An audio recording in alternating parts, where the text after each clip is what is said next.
কিসের সম্প্রীতি, কিসের জাতপাত? একসাথে হিন্দু মুসলমান ফেসবুকে ছবি দেওয়ার জন্য ছবি তুলে হিন্দু মুসলমান এক এক।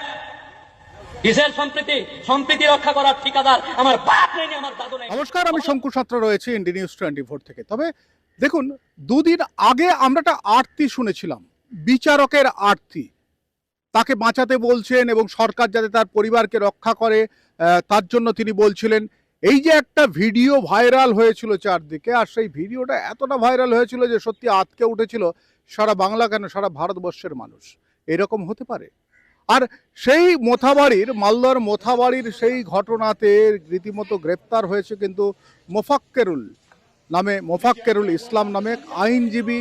তিনি কখনো এ রাজনৈতিক দল, কখনো ও রাজনৈতিক দল, যখন তখন তিনি যেখানে সেখানে একেবারে উস্কানিমূলক নানা ধরনের বক্তব্য রাখেন। যাক, মোফাক্কেরুলকে নিয়ে নইলে এখন নাই বললাম। আমি আপনাদের একটা কথা বলি, যে দেখুন, আমাদের কোনো কিছু হলে আমরা কোথায় যাই? আমাদের যদি কোনো সমস্যায় হয় আমরা প্রথমে থানায় যাই কিংবা পঞ্চায়েত প্রধানের কাছে যাই। আলটিমেটলি আমরা বিচার চাইতে কিন্তু চলে যাই আদালতে, বিচারকদের কাছে। আর সেই বিচারকদের রীতিমতো থ্রেট। সেদিন সেই ভয়ঙ্কর অবস্থা আপনারা শুধু ভিডিওতে দেখেছেন। এই রকম ভয়ঙ্কর অবস্থা আমার সাংবাদিকতা জীবনে এবার হয়তো পড়িনি, এর আগেও পড়েছি। কতটা ভয়ঙ্কর, কতটা রোমহর্ষক হয় সেটা কিন্তু জানি। তবে বিচারকরা, এতগুলো বিচারক, তারা বিডিও অফিসে বন্দি ছিলেন। এসআইআর নিয়ে সমস্যা, এসআইআর নিয়ে সমস্যা, এসআইআর নিয়ে সমস্যা।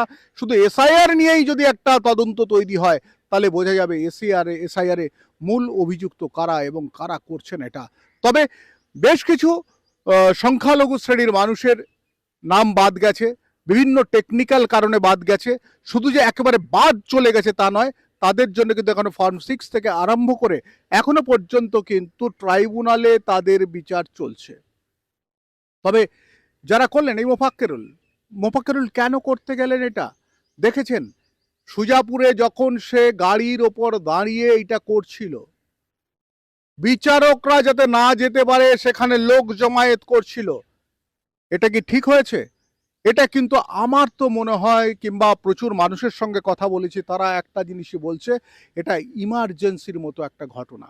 যদিও মমতা বন্দ্যোপাধ্যায় গতকালই বলে দিয়েছেন যে তার সঙ্গে তৃণমূল কংগ্রেস কোনোভাবে যুক্ত নয়।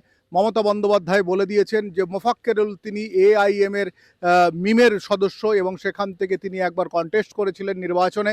আর সেই মোফাক্কেরুল কিন্তু যেভাবে সেদিন অসন্তোষ তৈরি করেছিলেন ওখানে, সেটা কিন্তু সেই মূল প্রধান চরিত্রে দেখা গেছিল।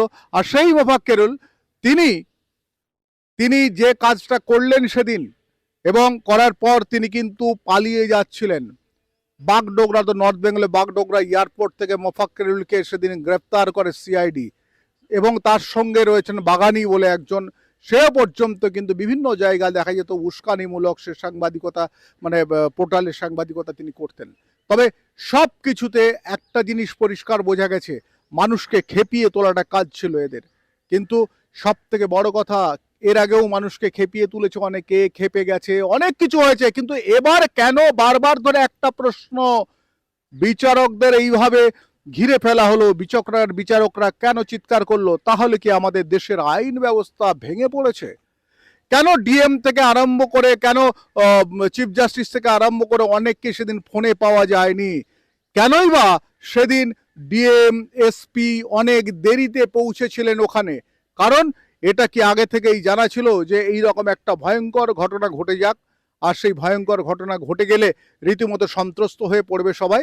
আর এই একটা বড় ঘটনা ঘটে গেলে রীতিমতো বর্তমান যে রাজ্য সরকার, অর্থাৎ যারা এখনো চালাচ্ছে, রাজ্য চালাচ্ছে, সেই সরকারের উপর একটা বড় ধরনের ছবল আসবে। এটা কি তার জন্যে? তবে অনেকগুলো বিষয় কিন্তু বারবার ধরে ভাবিয়ে তুলছে। তবে মোফাক্কেরুল গ্রেপ্তার হয়েছে। অনেকে, আমি নানা পোস্ট করার পর তারা বলেছেন আমি নাকি বিজেপির হয়ে কাজ করছি। দাদা, আপনাদের একটা পরিষ্কার কথা বলি, যখনই কোনো সংখ্যালঘু কেউ গ্রেপ্তার হয় এরকম ধরনের বদমাশি করে, তখন আপনারা ফোঁস করে ওঠেন। যদি সেখানে হরিদাস হতো, আপনারা কি এরকম ফোঁস করতেন না। তবে আমাদের দেশে আইন ঠিকঠাক, বিচার ব্যবস্থা ঠিকঠাক, আপনারা একসঙ্গে মিলে এত যুগ যুগ ধরে যেভাবে কাটিয়ে এসছে এই ভূমিতে, সেই রকম যাতে কাটিয়ে যায়, যাতে কোনো অসুবিধা না হয়। ভালো থাকবেন সবাই। আমি শঙ্কু সাঁতরা রয়েছি আপনাদের সঙ্গে।